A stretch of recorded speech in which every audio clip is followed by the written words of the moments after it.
Hi, everybody. Hi, everybody. It's April. April. Yes, and it is springtime in the Rockies. You know, April looks a lot like March, which looked a lot like February, which looked a lot like January. And November, even. Yeah, but we know things are changing. Yeah, because we've seen it from others of you who live further south or further west or further just almost anywhere other than here in the mountains. And you know a couple of weeks ago, that sun crossed the equator, and man, there's no going back now. So we may think nothing's changing, but it is. It is. It is. In fact, this snow that's happening, I'm noticing, is melting faster, even though the temperatures aren't getting above freezing. And so there's something transformative happening. And so what I've come to understand in talking with my friends who know more about this area and some who were even raised here is that probably what's going on is that there's more daylight. And so the earth, that sun, is something else. And it's just given this heat to the land, and the land is warming up so that it doesn't take as much for the snow to melt off.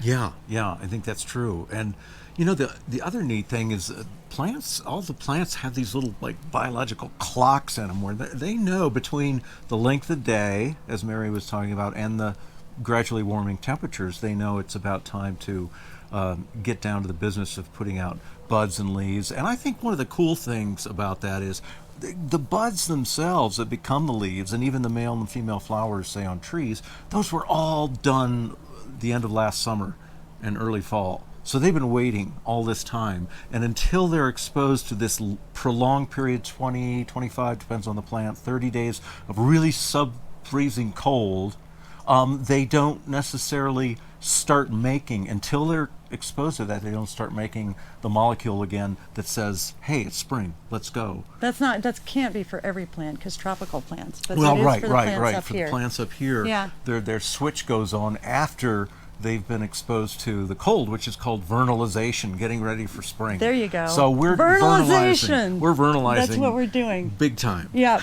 And the thing that we've been thinking about this month, which is a little difficult to conceptualize, it's kind of breaking our brains a little bit, which is not a bad thing.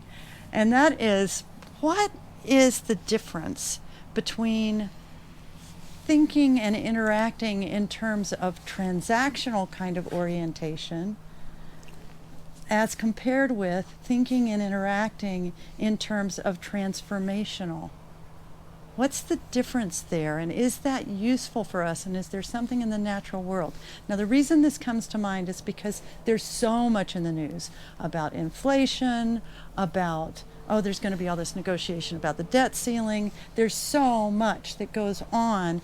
And if you really look, even my reflexive kind of ways of thinking come from that transaction. That's what's in it for me. If I do this, what do I get in return? So it's a transaction. And you know what that relies on? The separation myth. And so we're looking at what's different between transactional relationship and what we think is actually more natural, which is transformational relationship, like what's happening with the buds and the seeds. Yeah, you're right. There are all these transactions going on. Transactions going on, but they're going on with such mutual connection that it's silly to try to break them down into individual transactions, because when you get all of us transacting for our well-being together, I think that's when you have transformation. Interesting. And to isolate it into just, okay, this is a single transaction is just kind of meaningless. Well, and I think it's my poetic mind, it's my, psychology mind, it's my philosophy mind, that really I'm very curious about transformation being what's transformative, being the very fiber of how we truly interact and what the natural world shows us. So that if we got rid of all this deep socialization into separation and what's in it for me, that kind of thing, what would we be left with? We'd be left with, I haven't told you about this. I was walking down the street in the snow. We got so much snow. I was walking down the street and I heard some birds. And I looked up and I stopped and I heard some more birds. And then I heard so many songbirds. I mean, it was cold, it was snow up to here, it was ridiculous. And there were all these songbirds in the empty branches above my head, reaching way up. And I couldn't see many of them except for when they'd flit from branch to branch, but it didn't happen often. But they were singing, and that's where my attention was. And that is a kind of illustration, a simple illustration. They were transforming each other. I don't know if they were passing information. I don't know if they were just singing because it felt good. Who knows? The ornithologists know that. And I was transformed just by being transfixed and listening, just for a moment, just from one moment to the next, from one present to the next. Interesting. So I wonder if our essential nature is really in how we transform each other. And you're back to that, what we've talked about so often as far as the actual physiological effects of being out in nature. It sort of sets our hormone levels, our stress levels, our heart rate, our blood pressure at optimal levels. So that is a kind of transformation just by being exposed. Yeah, yeah. And you, I think there's a way that we have been separated in our ways of thinking and our ways of organizing culture so much that it feels almost presumptuous to think that I have actual relationship with the tree, or actual relationship with the birds, actual relationship with the deer that hang around here, or the rabbits, or whatever it is that we see. The magpies are everywhere, and I talk with them. Well, and all the effect that species have across species on other animals. I mean, even if you go down to the most basic, the wolves run at the speed they're capable of running because the elk can run just a little faster. And over lots and lots of evolution, you could say the same thing with the lions and the gazelles. One led the other. Insects affected plants, affected insects, affected plants. So that kind of mutual transformation is the way of the world. Yeah. And so we invite you to think about this. It's a bit abstract on the one hand, but on the other hand, it's really quite concrete. How is it that, I'm curious to catch myself in the next weeks whenever I'm thinking in a transactional way, when I just go right into that and see how often that happens, and how I've noticed, and just in the little time that we've been thinking about this, I've noticed how I set up transactional relationship with myself.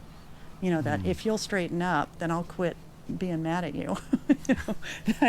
How's that going? Yeah, not great. No, okay. Never has. Right. But it persists. Sounds promising. And so I think that may be evidence of how deep this goes. And I just don't think that's what's going on in the natural world. So Yeah. Well, that, as you say, that long history we've had of separate thinking kind of leaves us with not much else to consider but transactions. Is this good for me, or is it bad for me? Are you good for me, or are you bad for me? Right. What am I going to gain? What am I going to lose? And that sort of locks us in a very kind of one-dimensional life. Yeah. In some ways. Yeah, and quite potentially lonely. Yeah. Quite and potentially destructive, isolated. even, And destructive. Yeah, it could be. Yeah, well, if you don't give me what I want, I'll Right, bomb you. right, That kind right. of thing. Yeah. Yeah. Mhm. Not the best. Not the best. Yeah. So there you have it. Those are some initial thoughts Yeah. on I'm transformation. excited. It's and such a great topic, transaction. and such a great time of year to have it. Spring. Right. Oh. Right. Oh, I wanted to read you this. This is an illustration of transformation by none other than Mary Oliver. It's entitled Sleeping in the Forest. I thought the earth remembered me. She took me back so tenderly, arranging her dark skirts, her pockets full of lichens and seeds. I slept as never before, a stone on the riverbed, nothing between me and the white fur of the stars. But my thoughts, and they floated, light as moths among the branches of the perfect trees. All night I heard the small kingdoms breathing around me, the insects, the birds who do their work in the darkness. All night I rose and fell as if in water, grappling with a luminous doom. By morning I had vanished, at least a dozen times into something better. Wow, that's lovely. Transformative. I'd not heard that before. Yeah, isn't I Very just good. ran across it, and I thought that Really would be a great. good way Yeah. to something to bring to you in this update. So it's April, and we take it however it comes, That's and you right. are as well. And we're going to have a deep dive into this subject on the 11th of April, Tuesday, the second Tuesday always, and it'll be at 6 o'clock Mountain Time. We'll send out a notice about that over our list. If you're not on our list, Yeah. Why not get on our list? come to the website. Connect at fullyecology.com. You could be in touch via email or come to the website www.fullyecology.com. Yeah. So easy. Yeah, and the other thing that we really do want you to have a heads up for, this is the month that we have to get our registrations complete for our retreats out in the Centennial Valley. So if you have any interest in either one of these retreats, and you do, you just don't know it. Magnificent. Yeah, check them out on the website. They're going to be, as they were last year, really, really special opportunity to be in one of the most beautiful places, I think, in the continental United Oh States. my.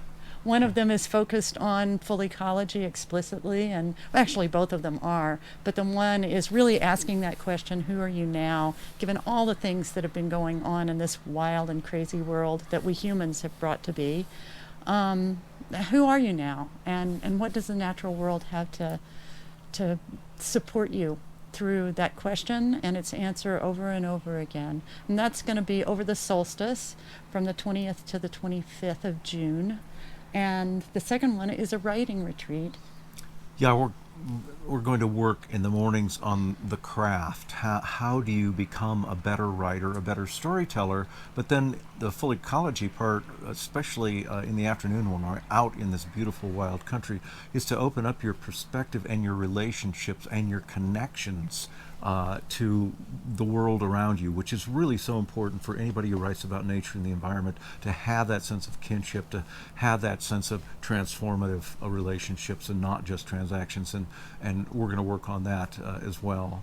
Yep, and so we're looking forward to seeing you in the Centennial Valley. We're looking forward to seeing you at Deep Dive if you can't make it to the Centennial Valley, and otherwise. So please be in touch. Like Gary said, connect at fullecology.com is our email.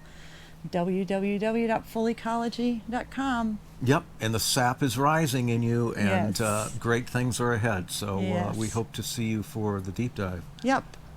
Have a good April, and we'll see you next time. Bye for now.